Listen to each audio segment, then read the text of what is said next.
Баршаңызға қайырлы күн. Бүгін сіздермен орыс халқының ұлттық тағамдарының бірі биф строганов әзірлеу рецептімен бөлісемін. Тағам граф Александр Григорьевич Строгановтың құрметімен аталған.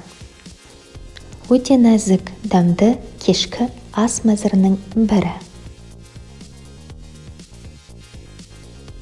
Ол үшін бізге 450 грамм ет, 150 мл сүт немесе қаймақ,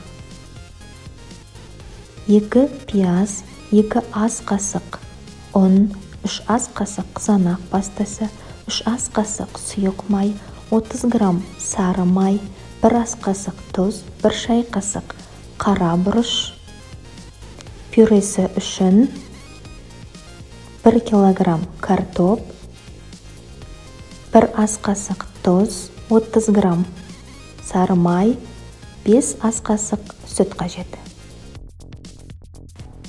Картопты үлкен бөліктерге бөліп турап аламыз.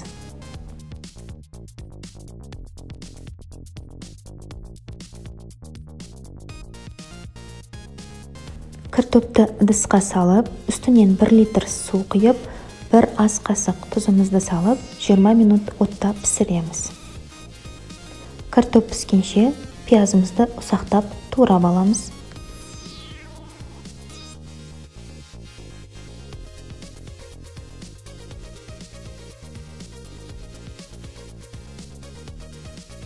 Етті асханалық үлдірмен орап аламыз. Үстінен оқтаумен ұрып шығамыз.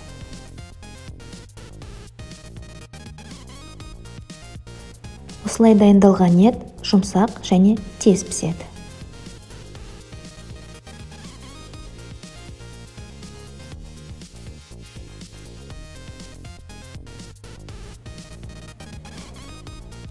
Енді етті кішкентай жолақшаларға бөліп турап аламыз.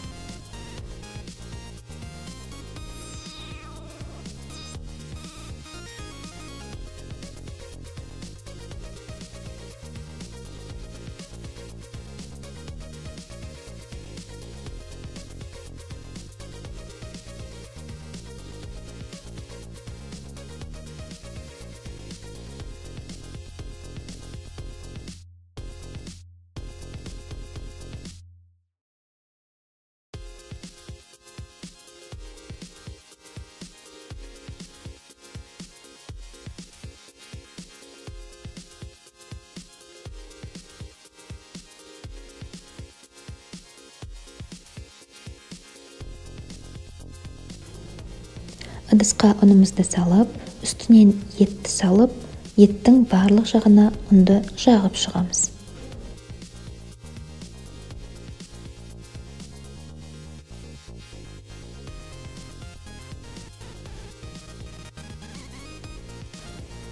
Табамызды қыздырып, үстінен сұйық майды және сары майды салып қыздырамыз.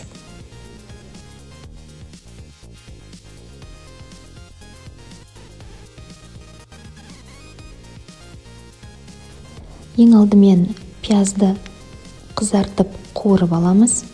Қуырылған пиязымызды ыдысқа бөлек салып аламыз.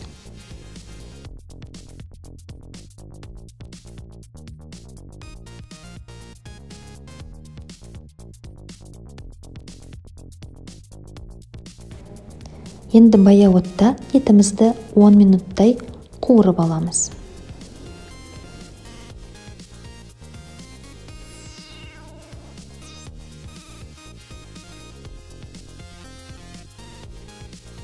Ет өз буында бұқтырылуы қажет. Сол үшін табамыздың қақпағын жауып қоямыз.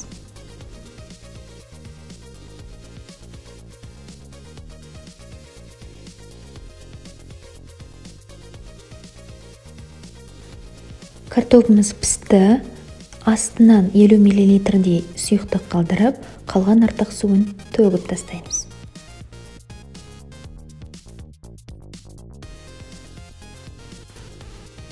Үстінен сары майды, сүтті құйып, пюремізді дайындаймыз.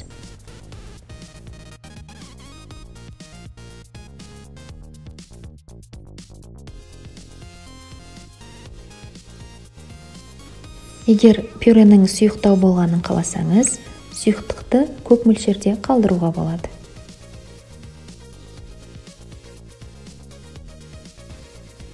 Етіміз қуырылды, енді үстінен қуырылған пиязды қызанақ пастасын, мен қызанақ пастасының орнына қызанақ қолдандым. Дәмдеуіштерімізді және сүтті құйып, 15-20 минут баяу отта бұқтырып пісіреміз.